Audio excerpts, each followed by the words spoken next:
Muy buenas noches, mi nombre es Leslie Gisela Navarro Cabañas, soy de Mérida, Yucatán, estoy estudiando la carrera de Contaduría y a continuación les vengo a presentar mi proyecto integrador de la materia Legislación Fiscal. Espero que sea de su agrado.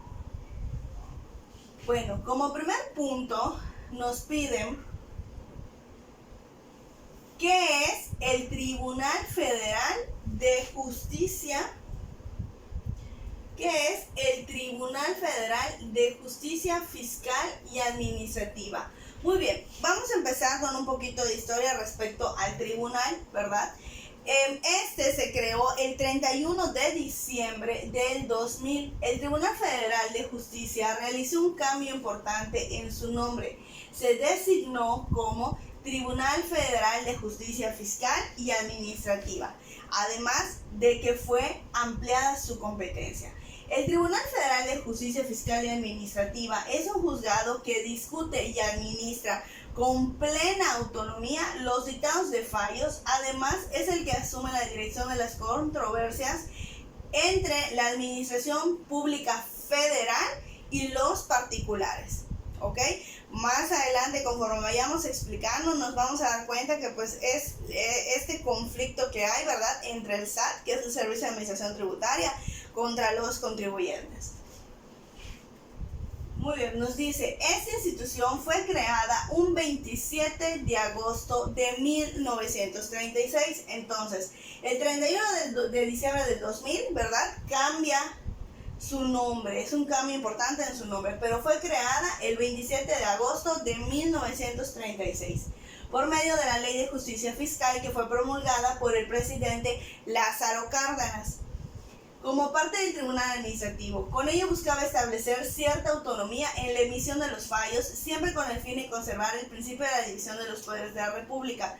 Con relación a la estructura del Tribunal Federal de Justicia Fiscal y Administrativa, tenemos que se integra con una sala superior y una sala regional. Entonces, ¿su creación para qué fue? El buscar que el Poder Ejecutivo no se inmiscuya en estos fallos, que tengan esa autonomía. ¿Cómo está conformada? Pues por una sala superior y las salas regionales. Igual, más adelante veremos cómo están integradas cada una. Nos dice la segunda pregunta.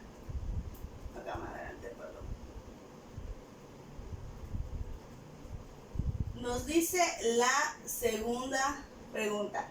¿Cuáles son las características que tiene el Tribunal Federal de Justicia Fiscal y Administrativa? Primera, es un tribunal formalmente administrativo y materialmente jurisdiccional. Es un tribunal que actúa en delegación de las facultades del Ejecutivo que la ley le otorgue, fallando en representación de este, no siendo por tanto un tribunal de justicia retenida. Es un tribunal dotado de plena autonomía para dictar sus sentencias. Por eso decíamos al principio, ¿verdad?, que ahí no se inmiscuye el Poder Ejecutivo. Ok, el cuarto nos dice, es un tribunal de competencia limitada que se encuentra en el artículo 11 de su ley orgánica. Quinto, es un tribunal administrativo colocado dentro de la esfera del Poder Ejecutivo, sin sujeción a las autoridades de ese poder. Es un tribunal ecléctico en sus sentencias, es decir, dicta sentencias de anulación y de plena jurisdicción. ¿Ok? El siguiente, cuando la sentencia del tribunal afecta al particular, este puede acudir al amparo, y cuando ocurra a la autoridad, este puede recurrir a la revisión. ¿Ok? En este caso, yo contribuyente el fallo no me fue favorable, ¿qué es lo que interpongo? Un amparo. Pero si es al revés y el fallo no es favorable ante la autoridad o hacia la autoridad, mejor dicho, la autoridad ¿a qué medio de defensa puede recurrir? Al recurso de revisión. Son dos figuras distintas.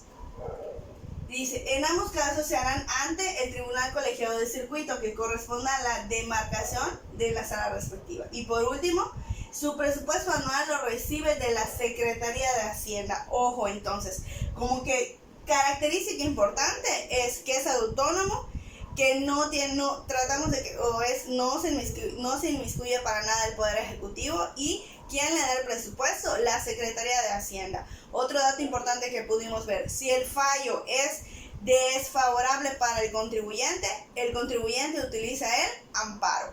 Pero si el fallo no es favorable para la autoridad, se emplearía un recurso de revisión. Ojo ahí. Igual como otro punto importante, bueno, en lo personal, pues yo trabajo actualmente en el AFI, que es el Servicio de Administración Tributaria, que es Hacienda Estatal. Pero en algún momento de mi preparación, porque soy abogada de profesión, pues también pertenecía al SAT, que es el Servicio de Administración Tributaria. Entonces, hoy por hoy, y más adelante igual, ¿verdad? Me estoy adelantando un poquito al mencionar los medios de defensa, pues vamos a poder ver que existen diversos medios de defensa, como es el juicio de nulidad y un recurso de revocación. En campo, cada uno, ¿verdad? Cuando los interponen, nosotros como ejecutores, porque soy ejecutora del PAE, ¿verdad? Que es el procedimiento administrativo de ejecución. Entonces, cuando estoy en campo ejecutando el PAE, valga la redundancia, si me presentan un juicio de nulidad, hay que ver en qué estatus está el juicio, ¿verdad? Y simplemente lo que procede es nada más el embargo precautorio, que de cierta forma en el Código Fiscal ya no está estipulado como tal, pero que nosotros lo que hacemos es que lo embargo, ¿verdad?, en depositaría. ¿Por qué? Porque hay un juicio. Estoy a la espera, ¿verdad?, de la sentencia. Pero cuando yo en campo me topo con un medio de defensa, como es el recurso de revocación, ahí sí paro mi diligencia, porque hay un recurso. ¿Sale? Entonces, como yo soy la parte ejecutora que pertenezco al área de recaudación, yo necesito saber sí o sí, ¿verdad?, la resolución por parte del jurídico ante el recurso de revocación. Entonces, son ese tipo de cuestiones, ¿verdad?, que en campo nos topamos, y que lo digo como ejemplo a la hora de tocar este tema, de que si el fallo es desfavorable para el contribuyente, se va mediante un amparo, pero si el fallo es desfavorable para la autoridad, se va mediante un recurso de revisión. Y también valdría la pena mencionar, ¿verdad?, que como que el contrario de nosotros, pues es la PRODECON, que es la Procuraduría de la Defensa del Contribuyente. Ahí es donde los contribuyentes pues van, y en campo también, cuando estamos ejecutando, los de la PRODECON sí llegan, pero no pueden, ahora sí que no pueden intervenir en mi diligencia, son meramente observadores. Entonces también vale la pena mencionar, ¿verdad?, la figura de la PRODECON. Al menos aquí en Mérida, Yucatán, pues existen estas figuras. Muy bien. La siguiente pregunta nos dice: ¿existe una sala regional del Tribunal Federal de Justicia Fiscal y Administrativa en tu ciudad? Y la siguiente es: ¿la conoces? Sí. Sí existe aquí en Mérida, Yucatán. De hecho, les voy a presentar unas fotos, ¿verdad?, para que la conozcan. Sí existe. ¿Dónde se encuentra? Se encuentra en la ciudad de Mérida, en la calle 56A, que es el Paseo de Montejo, enfrente de un hotel conocido como Hotel Español. Obviamente aquí el Paseo de Montejo, ¿verdad?, es una parte, ¿verdad?, muy linda de Mérida. Digamos que es como que la principal, ¿verdad?, del Paseo de Montejo, donde tenemos nuestro monumento y demás. Bueno, pues lo curioso de esta sala, ¿verdad?, es que está presente sobre esta calle principal, que es la 56A del Paseo de Montejo, pero a unas cuantas esquinas también se encuentra situada la PRODECON, que ya les había mencionado anteriormente, que es la Procuraduría de la Defensa del Contribuyente. Entonces también, así como está cada sala, ¿verdad?, así enfrente, pues está la PRODECON. Entonces todos estamos cerca. Y el SAT pues está sobre la calle 60, y el AFI, que es la Agencia de Administración Fiscal de Yucatán, que es donde laboro, está en el siglo XXI. Entonces todo está como que relativamente cerca. Bueno, nuestra sala regional peninsular es esta. Es muy cómoda, es un edificio, ¿verdad?, de 2 niveles. Es color azul con puertas de cristal. Bueno, ahí en ocasiones, pues en lo personal yo sí he ido, ¿verdad?, a esta Tribunal Federal de Justicia Administrativa, la Sala Regional Peninsular, que dijimos que está situada en Paseo de Montejo. Sí me ha tocado ir ahí por trabajo, a la hora de las contestaciones, sobre todo de una nulidad para efectos. Ahí es cuando tenemos término. Hemos llegado a veces con mucha prisa porque el término nos está comiendo. También he llegado para llevar oficios. Obviamente entras, hay una oficialía de partes. Dependiendo del tema por el que vayas, obviamente te sellan y te reciben. Pues los horarios aquí son hasta las 3 de la tarde, oficialía de partes. Y sí existe la sala, entonces sí la conozco. Y ahí les presento las fotos. Muy bien. Siguiente pregunta es, ¿cómo es la distribución del tribunal? La distribución del tribunal se los ejemplifiqué, o más bien se los puse mediante esta tabla. Primero está la presidencia, ¿verdad?, que nos habla de lo que es la sala superior. Ojo aquí, la sala superior está integrada por 13 magistrados, que de estos 13 magistrados, 11 realizan funciones jurisdiccionales y 2 forman parte de la Junta de Gobierno. En total son 13 magistrados que integran la sala superior. Ojo, esta misma sala se divide en 2 secciones, donde lo integran 5 magistrados. Muy bien. A todo esto, la sala superior se divide entre la Secretaría General de Acuerdos, la Oficialía Mayor y la Contraloría Interna. Todo esto abarca también, ¿verdad?, de la sala superior que ya explicamos. Todo abajo va lo que es la sala regional. Y la sala regional, ¿cómo está integrada? Está integrada por 3 magistrados. Nos dice, algo que debes saber es que el pleno deberá estar integrado por un presidente y por 10 magistrados integrados en la sala superior. Quien elige a los magistrados es el presidente de la República, con aprobación del Senado, los cuales tendrán un periodo de 6 años respectivamente, con la posibilidad de durar hasta 9 años. Entonces, no tiene jurisdicción el Poder Ejecutivo, pero sí el Poder Ejecutivo, ¿verdad?, decide quiénes son los magistrados que integran la sala superior. Muy bien. Entonces vemos que hay una sala superior, una sala regional. Y por arriba de todos ellos está, ¿verdad?, el presidente. La siguiente pregunta es, ¿cuáles son los medios de defensa y descríbelos? Bueno, anteriormente ya habíamos hablado un poquito al respecto sobre este tema, que son los medios de defensa que pueden utilizar los contribuyentes. Y anteriormente habíamos igual mencionado que si la resolución no es favorable, ¿verdad?, para la autoridad, se va a la revisión. Muy bien. Los medios de defensa más conocidos son el juicio de nulidad y el recurso de revocación. ¿Ok? Bien. En grandes rasgos, ahorita vamos a definir cada uno de ellos. El recurso de revocación, les comentaba que en la práctica, al menos nosotros que realizamos las ejecuciones, que son los embargos, que pueden ser embargos con extracción y sin extracción, pero que para llegar a todo esto, obviamente, tuvo que haber llegado primero al contribuyente una carta de invitación. Después de la carta de invitación te llega un sobre cerrado. Después del sobre cerrado, que es donde ya te indican las obligaciones omitidas que realizaste, ¿verdad?, te llega ya lo que es la multa. Después de la multa, no hago caso, ya me llega lo que viene siendo un PAE, que es un procedimiento administrativo de ejecución.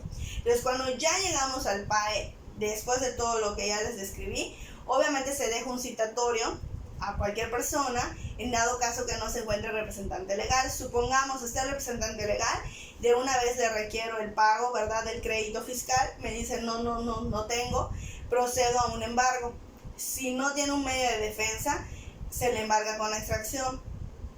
Supongamos llego, no está el representante legal, el representante legal, en dado caso que estemos hablando, que es una empresa, ¿no?, a la que yo estoy buscando. Patito SASB. Ok, pero no, estoy buscando una persona física. Ok, llego y no está la persona física, o llego y tal vez sí es, pero no tiene INE. Entonces, como no estoy al 100% seguro que sea, se tiene que dejar una cita y posteriormente al día siguiente regresar. Entonces ahí sí, cualquier persona que esté, siempre y cuando haya alguien en el domicilio fiscal, ¿verdad?, que el domicilio fiscal está en el artículo 10 del Código Fiscal de la Federación, que es donde nos indica que es el lugar donde se lleva la actividad, porque a la hora de dar de alta un domicilio fiscal pasas por una verificación ante el SAT. Bueno, supongamos que llego al día siguiente y me dicen, sí, tengo un juicio de nulidad. Ante el juicio de nulidad hay que ver en qué estatus está. Primero, si está presentado ante el tribunal. Y segundo, si todavía está en término. Recordemos, los juicios de nulidad, el normal, por decirlo, el convencional, tiene 45 días, ¿verdad? Y un juicio sumario es mucho más rápido. Tiene menos tiempo, es más rápido que se tiene que contestar a un juicio, que ahorita vamos a describirlo. Pero si yo llego y no tenemos juicio, pero sí tengo un recurso de revocación, que el recurso de revocación fue presentado antes de la hora de mi citatorio, de mi ejecución, yo tengo que parar la diligencia automáticamente. Entonces, un recurso de revocación, al menos aquí en Mérida, Yucatán, trabajando en el AFI, tenemos la instrucción de parar diligencia.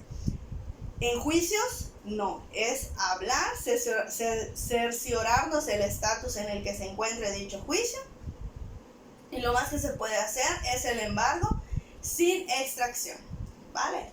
Bueno, entonces vamos a definir lo que son los medios de defensa. Un medio de defensa, como su nombre lo indica, es un medio por el cual el contribuyente se puede defender. Hablamos que esos son los medios de defensa, pero también existe un instituto, ¿verdad?, que defiende al contribuyente, que es la PRODECON, Procuraduría de la Defensa del Contribuyente. Pero ahorita nos vamos a concentrar y enfocar en los medios de defensa. Muy bien, dice, ¿qué son los medios de defensa? Los recursos son recursos administrativos. Son un nombramiento que le da la ley a los procedimientos de impugnación de aquellos actos administrativos con el fin de defender los derechos e intereses jurídicos propios del contribuyente. Bien, empezamos con los recursos de revocación en línea. Los recursos de revocación en línea son los medios de defensa que los contribuyentes pueden hacer válidos a través del Internet, siempre y cuando se sientan afectados por los actos de alguna autoridad fiscal. Muy bien, los recursos de revocación, bueno, en lo personal yo llevo más de 10 años, ¿verdad?, en el medio fiscal, y antes, cuando yo trabajé en el SAT, los recursos de revocación se presentaban en ventanilla y se los sellaban. Actualmente, ¿verdad?, pues obviamente que ahora sí que la tecnología va avanzando y también hay que actualizarse. Actualmente se presentan en línea, entonces para tú poder presentar un recurso de revocación tienes que contar con una firma electrónica y tener tu buzón tributario, ya que tú en línea vas a firmar dicho recurso y se presenta ante el SAT. Todo esto es en línea. Una persona que no cuente con su firma electrónica no puede presentar un recurso de revocación. Obviamente sí lo puede presentar, pero tienes que hacer todo el trámite, ¿verdad?, para darte de alta. Y repito, por lo general estos medios de defensa, ¿cuándo se utilizan? Cuando el contribuyente se ve amenazado o se siente amenazado por la autoridad hacendaria. Esto es, en la cuestión de un PAE, que te dejan un citatorio y te ponen regreso al día siguiente hábil a las 9 de la mañana. Entonces tú necesitas meter un medio de defensa en esas horas que te quedan. Por lo tanto, si no cuentas con la fiel, obviamente el sacar la fiel y demás no lo vas a lograr. Entonces por eso es necesario también tener firma electrónica para poder utilizar este medio de defensa, que es el recurso. ¿En contra de qué va un recurso de revocación? Va en contra de las resoluciones definitivas que dictan las autoridades fiscales federales, como son: determinen contribuciones, accesorios o aprovechamientos, nieguen la devolución de cantidades que procedan conforme a la ley, dictan las autoridades aduaneras, cualquier resolución de carácter definitivo que cause agravio al particular. Contra actos de autoridades fiscales federales, como son que exijan el pago de créditos fiscales, como es el ejemplo que les di. El procedimiento administrativo de ejecución es el PAE. ¿Qué te exige? Te exige el pago de algún crédito fiscal. Pero para poder llegar a este punto, anteriormente mencioné todos los pasos o todas las notificaciones por las que tienen que pasar a Hacienda y que el contribuyente haga caso omiso. Entonces el crédito ya está en firme y es cuando ejecutamos. Bien, entonces que exijan el pago de créditos fiscales, sí puedo meter recurso de revocación. Se dictan en el procedimiento administrativo de ejecución cuando sale de que ese no se ajustaba a la ley. Aquí está el dichoso PAE, que es lo que les vengo ejemplificando. afectan al interés jurídico de terceros y determinan el valor que se servirá de base para la enajenación de bienes embargados. Ok, acá toca un punto muy importante. Continuando hablando del procedimiento administrativo de ejecución, supongamos que yo ya llegué, no hay un medio de defensa, mi crédito está firme, mi crédito fiscal, y pues obviamente hay bienes muebles, ¿verdad?, que pueden cubrir mi monto. Entonces voy a proceder, obviamente con mi PAE, que en mi PAE está toda la fundamentación y en la que me acredita como ejecutora, cuento con mi constancia, ¿verdad?, con vigencia actual. Entonces yo puedo realizar un embargo con extracción. Como dato curioso, nosotros al menos a la hora de evaluar qué bienes nos vamos a llevar, como nosotros vamos a extraer o los bienes que yo voy a señalar en mi acta de embargo, pues obviamente yo voy a ir embargando, calculando el precio 3 veces más. ¿Por qué? Porque estoy pensando que el contribuyente no me va a pagar mi crédito fiscal y que se va a ir a un remate. Entonces todos sabemos que en el remate el valor de los bienes disminuye. Ahí es cuando entramos en un conflicto con el contribuyente, porque el contribuyente te dice, es que si tú me lo calculas que cueste 3 veces más, te estás llevando mucho más del monto que yo te debo.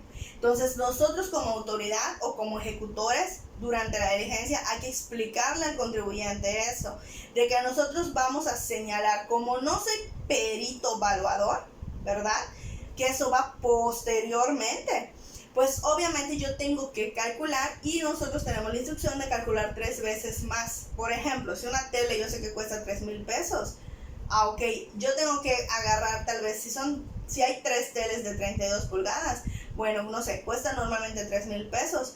Bueno, entonces me voy a llevar 6 teles para que yo pueda cubrir o más teles, ¿no? Hay que cubrir como que 3 veces más la cantidad del valor que normalmente está en el mercado. ¿Por qué? Porque yo voy con la idea de pensando que se va a rematar, porque como les dije anteriormente, no soy perito evaluador. Después de que yo realice mi embargo, yo firmo como depositaria, yo ejecutor, porque me lo estoy extrayendo. Entonces la persona que lleva a cabo la diligencia, la autoridad que soy yo, firmo la depositaría.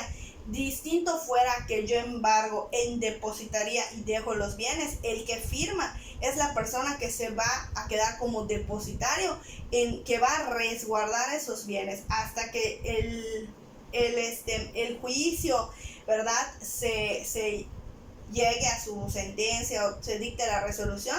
Si fue favorable para ustedes, no pasa nada, pero si el fallo es a favor de la autoridad, es cuando yo hago una remoción de depositario y es cuando voy, ¿verdad?, y le digo al depositario, al fulanito de tal, dame todos los bienes que te dejé en depositaria, y si él los tiene que entregar. Si no los entrega, ya nos vamos, ¿verdad?, por ya otro tipo de cuestiones penales en contra del depositario.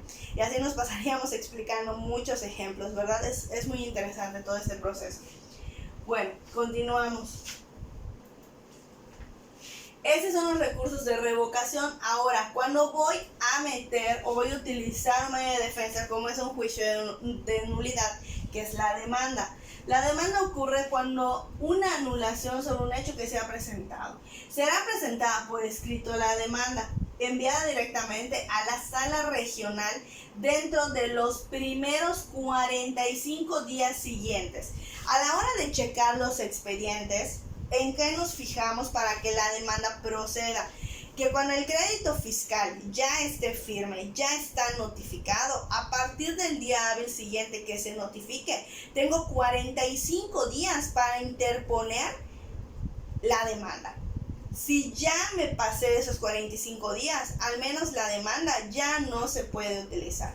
Tiene que ser dentro de los 45 días siguientes, ¿verdad?, que se notificó el crédito fiscal que esté firme. Entonces nos dice, será presentada por escrito, enviada directamente a la sala regional dentro de los primeros 45 días siguientes, que empiezan a contar desde que se le haya entregado una notificación de la resolución impugnada. Pues si no se presenta en ese tiempo, no procede y se rechaza. Yo notifico el día 13 y ¿cuándo empieza a contar esos 45 días? Al día hábil siguiente que yo la notifiqué.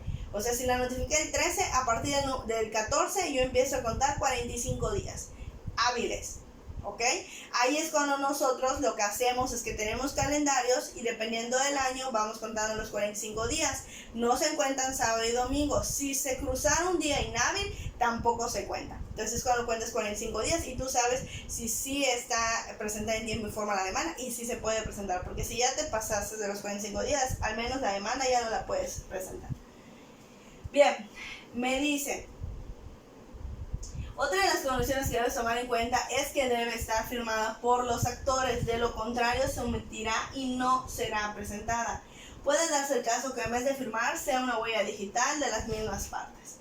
Ok, nos dice, menciona y explica los requisitos de la demanda que se presentan ante el Tribunal Federal de Justicia Fiscal y Administrativa, así como la documentación. Muy bien, ¿qué requisitos debe de tener la demanda? Nombre del demandante y domicilio. Resolución que se impugna y a demandar. ¿Cómo voy a saber la resolución? Porque obviamente o previamente ya me notificaron, ¿verdad?, el crédito fiscal. Entonces, en la notificación, ahí anotamos, ¿verdad?, la resolución. Entonces obviamente yo ya tengo el crédito determinante y a la hora de redactar la demanda pues tengo que poner la resolución impugnada. ¿Por qué? Porque a la hora que yo ejecutor llego y tú me presentas un juicio de nulidad o una demanda, yo lo que hago es cotejar. Entonces, ¿cómo voy a relacionar que esta demanda pertenece al crédito fiscal por el que yo estoy yendo? Obviamente al ver la resolución impugnada. Tú me puedes presentar la demanda, pero si no hay manera de corroborar o de relacionar el crédito fiscal por el que yo estoy yendo a cobrarte, si yo no lo veo en el papel, para mí eso no está presentado y yo continúo con mi ejecución. Ah, pero no, espérame, Lick, sí tengo ahí mi resolución y es por la que tú estás viniendo. Yo tengo que parar mi diligencia. Entonces nos dice, resolución que sea impugnada a demandar. Autoridades demandadas o nombre y domicilio del demandado. Otra característica es hechos por los que se da la demanda. Pruebas que se ofrecen, conceptos de impugnación. Otro punto es cuando hay un tercer interesado, agregar el nombre y el domicilio. Y por último, lo que se requiere resolver de la demanda. O sea, qué sentencia, qué condena, qué cantidad o qué actos. Ok, esos son los requisitos que debe de tener mi demanda. Muy bien, el demandante deberá adjuntar a su demanda la siguiente documentación. Una copia de la misma y anexos para cada una de las partes. 2. El documento que acredite su personalidad o en el que conste que le fue reconocida por la autoridad demandada. Aquí, si soy persona física, tengo que presentar mi INE. Ah, no, pero es una razón social. Ah, entonces el que lo presente es el representante legal. ¿Cómo lo va a acreditar? Mediante su poder notariado. Bien, si eres persona física, puede ser por tu INE, con tu cédula o con tu pasaporte. Licencia de conducir, al menos aquí no los aceptamos. Bien, el documento de su personalidad. C. El documento en el que conste el acto impugnado. D. La constancia de la notificación del acto impugnado, el documento que te notificaron. 5. El cuestionario que debe desahogar el perito firmado por el demandante. 6. El interrogatorio para el desahogo de la prueba testimonial firmado por el demandante. Y por último, las pruebas documentales. Esos son los documentos que tienen que presentar, ¿verdad? Ahora, menciona y explica las causales de improcedencia y las causales de sobreseimiento. Bien, ya cuando se tiene todos los requisitos y toda la documentación, la demanda debe tener una estructura que será presentada de la siguiente forma para que sea procedente. Si no la tiene, va a ser improcedente. Lo primero igual es que esté presentada dentro de los 45 días, ¿verdad?, que ya me notificaron el crédito fiscal. ¿Y cuál es la estructura que debe de tener? Debe de tener un encabezado, un direccionamiento, una presentación, una cuestión preliminar, los hechos, los conceptos de impugnación, las pruebas, la suspensión de la ejecución del acto reclamado, la garantía del interés fiscal, los puntos petitorios, la protesta, fecha y firma. Acá hay un punto muy importante, la garantía del interés fiscal. ¿Por qué se da una garantía? Cuando tú estructuras bien una demanda, las personas por lo general ofrecen una garantía para evitar que nosotros vayamos a hacer un embargo con depositaría. Entonces, antes o para que yo evite eso, te adjunto una garantía. Por ejemplo, no lo sé, tengo un bien inmueble. Mi crédito fiscal es por 1 millón, pero mi bien inmueble cuesta 1.200.000. De una vez te adjunto en la demanda la garantía para que tu autoridad no tengas por qué ir a embargarme mis bienes. Porque recordemos que cuando estamos ante una demanda o un juicio, ¿verdad? Dijimos que yo sí puedo embargar, pero en depositaría, no puedo extraer. Entonces, para evitar esta situación, presento mi garantía. Muy bien. Dice, en caso de que se omita algún requisito, se correrá el riesgo de retenerla y pasarla como no presentada. Sobreseerla. ¿Qué es la palabra sobreseimiento? Es un acto procesal que pone fin al juicio sin resolver la controversia de fondo. O sea, le pongo fin al juicio, pero nunca me resolviste el fondo. Se sobresee. Al menos en AFI nosotros manejamos ese concepto, ¿verdad? Cuando el jurídico se atrasa y nunca le da o no le da la respuesta en el tiempo determinado por diferentes cuestiones, por cargas de trabajo y demás, entonces lo que hace el jurídico es sobreseer. Es un sobreseimiento, ¿bien? No te contesté, pero, o sea, no te aclaré, ¿verdad?, la situación de fondo. Ese es el sobreseimiento. Dice, cuando la demanda comienza a proceder, se le avisa al demandado los hechos por los que se le impugna. A ese acto se le conoce como emplazamiento. Se le notifica que tiene 45 días siguientes para contestar la demanda, y en caso de que la demanda no se conteste en tiempo o no abarque los hechos mencionados, las pruebas rendidas o los hechos notorios del demandante se entenderán como ciertos. La improcedencia son aquellas causas establecidas por la ley de amparo, la Constitución o por la jurisprudencia, con la consecuencia de que el juicio de amparo no procede y se anule. ¿Qué son las jurisprudencias?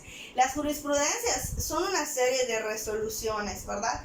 Que en ocasiones, a estar leyendo las jurisprudencias, podemos encontrar que se adecúen ante la situación por la que nuestro contribuyente esté pasando, entonces establezco dicha jurisprudencia. Pero las jurisprudencias están integradas por resoluciones de diversas situaciones. Bien, las causas que llegase a tener improcedencia son los motivos o razones que determinan la ley. Esas pueden estar desde el primer momento en que se ha presentado la demanda o el amparo. Muy bien, el sobreseimiento, volvemos a establecer, es la acción y efecto que implica cesar en una instrucción. Se suspende un proceso que estaban siguiendo como resultado de la falta de causas que justifique la acción. Y ahí es cuando yo paro, pero no te resolví el fondo.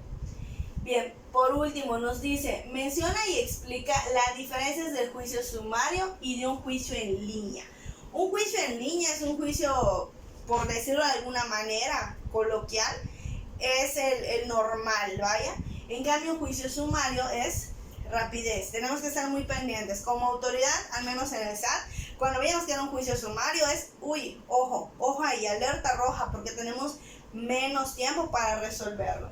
Muy bien, para empezar a ver la diferencia, tenemos que definir que el juicio es una sustentación de derechos que conforman a quienes se pueden demandar. El juicio también es el que sigue el juez sobre los intereses o las cosas, y que es actuado por dos o más partes relacionadas entre sí. El juicio puede ser un juicio sumario y un juicio en línea. Un juicio sumario conlleva la necesidad de establecer los parámetros y límites de aplicación de los principios que existen, regulados por la Ley Federal del Procedimiento Contencioso Administrativo. Si el procedimiento sumario resulta improcedente, se dará oportunidad al contribuyente de complementar su demanda con la pretensión de configurar el juicio de nulidad, regulado actualmente por la Ley Federal del Procedimiento Contencioso Administrativo. Y acá vemos que 10 días tiene la autoridad para responder en diferencia al juicio ordinario, que tiene 45 días la autoridad. Entonces el juicio sumario son solamente 10 días, mientras que un juicio ordinario son los 45 días. Bien, esa es en relación al juicio sumario. El juicio en línea. El juicio en línea consiste en la transmisión o tramitación del juicio contencioso, que utiliza las tecnologías de información y comunicación en todas sus etapas. Esto con el fin de enviar desarrollos a los tribunales a través del Internet. De esta forma se hace un expediente electrónico y sobre él se van agregando los procesos con ayuda de la firma electrónica. Volvemos a este punto. Cuando vimos el medio de defensa, que es el recurso de revocación, ¿verdad? Comentamos que ahorita igual es en línea, entonces para hacerlo necesitamos la firma electrónica. Y acá nos vuelven a resaltar lo mismo. Para hacer un juicio en línea dependemos de una firma electrónica. Bien, entonces, a grandes rasgos, esta es la diferencia entre un juicio sumario, que es menor el tiempo, son 10 días, y un juicio en línea, que es un juicio ordinario, tiene 45 días. ¿Sale? Y cada uno con sus parámetros distintos. Bueno, pues esas son todas las preguntas, ¿verdad?, que nos pedían en el proyecto integrador. Y ahí fuimos explicando diversos puntos. ¿Qué es lo importante? Que si tú eres un contribuyente que está dado de alta, que tienes una empresa, lo recomendable es que tengas firma electrónica, ¿verdad? Para que en dado caso que te metas en una de estas situaciones como las que vimos, tú puedas tener un medio de defensa. ¿Por qué? Porque tanto el recurso de revocación necesitamos tu firma electrónica, también como el juicio en línea necesitamos tu firma electrónica. Bueno, esperando que sea de su agrado, y eso es todo de mi parte. Muy buenas noches y gracias por su atención.